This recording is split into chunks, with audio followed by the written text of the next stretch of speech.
Multiversity. Yep, it's Grant Morrison just fucking with my head again. This is part 2 of the Multiversity series entitled The Society of Superheroes, Conquerors of the Counter-Earth. This is a pulp noir kind, not noir, just a pulp kind of story, along the lines of Doc Fate or The Rocketeer, those kind of things. DC Universe with a coat of paint straight from the 30s, I believe. Even though it's set in modern day, it's very 30s feeling. This was awesome. This was a great this was a great team. I loved it. I'm a big fan of pulp stuff. So I guess we'll just get right into it. It opens up with this character, Immortal Man. Oh, before I get into that, in my last Multiversity review, I talk about how there's not an evil comic book within the comic book. The comic book itself is evil, which I still stand by the fact that the comic book itself might be evil, but there actually is an evil comic book within this comic book. It's I think it's like not Ultraman, some Ultraman comics or something like that. Not the Crime Syndicate Ultraman, of course. And that's in this book too. It's in Doc Fate's like chamber of horrors, of weird artifacts he's collected. So a little addendum to that, but you know, I think my last review is pretty spot on. Anyway, getting into the Society of Superheroes. It starts with Doc Fate calling out an SOS, Society of Superheroes, get it? For all good super people that will answer the call to him and form a team. So the team is, I'll run down the team. Doc Fate is Dr. Fate by way of Doc Savage. He is a super scientist. He uses magic and science, and he uses guns. His costume is awesome. It's essentially the Rocketeer costume, but blue and yellow. So he was really good.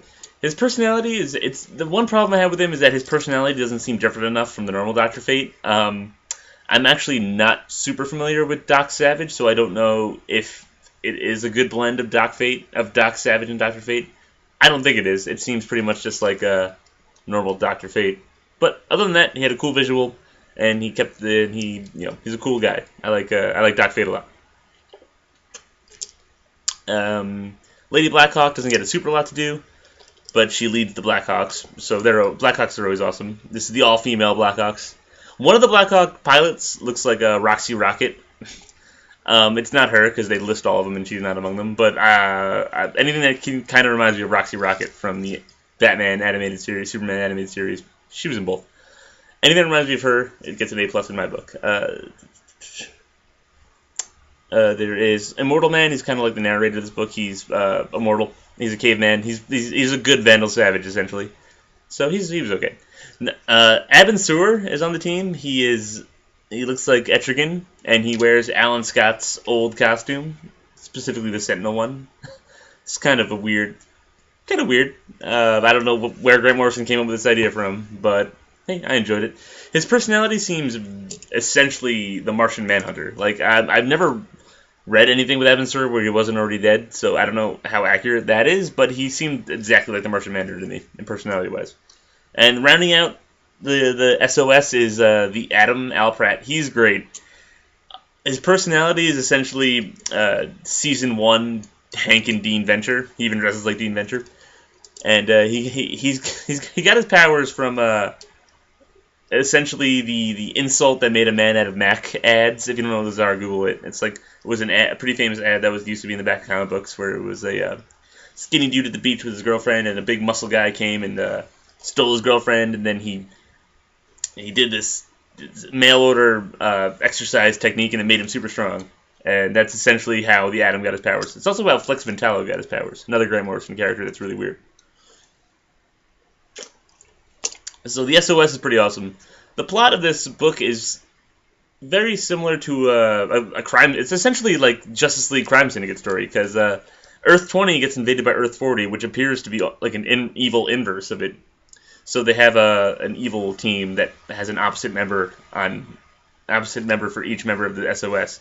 So Doc Fate, his opposite is Felix Faust, Lady Blackhawk, Lady Shiva, Adam Blockbuster, Immortal Man, and Vandal Savage. And the last one is Abin Sur. His opposite number was Count Sinestro, and I was very excited. I think Count Sinestro, just by name alone, would be the coolest dude. He'd be like a weird Sinestro Dracula kind of guy. They show him eventually, and he just looks like a stage magician. He looks like Moloch kind of from Watchmen. Kind of a disappointment. I was kind of mad about that. But he does his attack dog is Parallax, which in this universe is like a giant skeleton dragon. So that was kind of cool. A lot of it was just them kind of running away from the evil teams. Like they have armies that are invading Earth. They have like robots and paratrooper zombies, a bunch of weird, cool stuff. So it's fun. The most exciting scene was a showdown between Immortal Man and Vandal Savage, each wielding a piece of the meteorite that gave them their powers. Vandal Savage's piece of meteorite is implied to be the rock that Cain used to slay Abel, implying that Vandal Savage is the biblical Cain. And I believe that the Immortal Man's relic is actually the Spear of Destiny. It's like a piece of rock carved into a spear. So maybe it's a lot of cool little biblical allegories and nice mythology in there.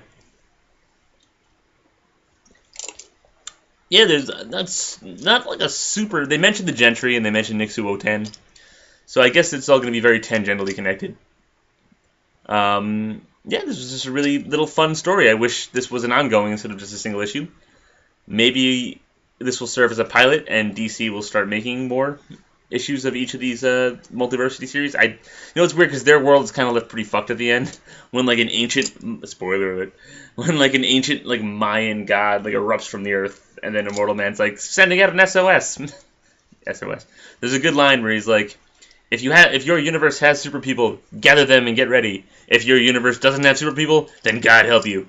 So it's kind of referring to us. So that was cool. All in all, it was a good issue. I'm still on board for the. I'm not disappointed. Maybe I'm coming off as more disappointed.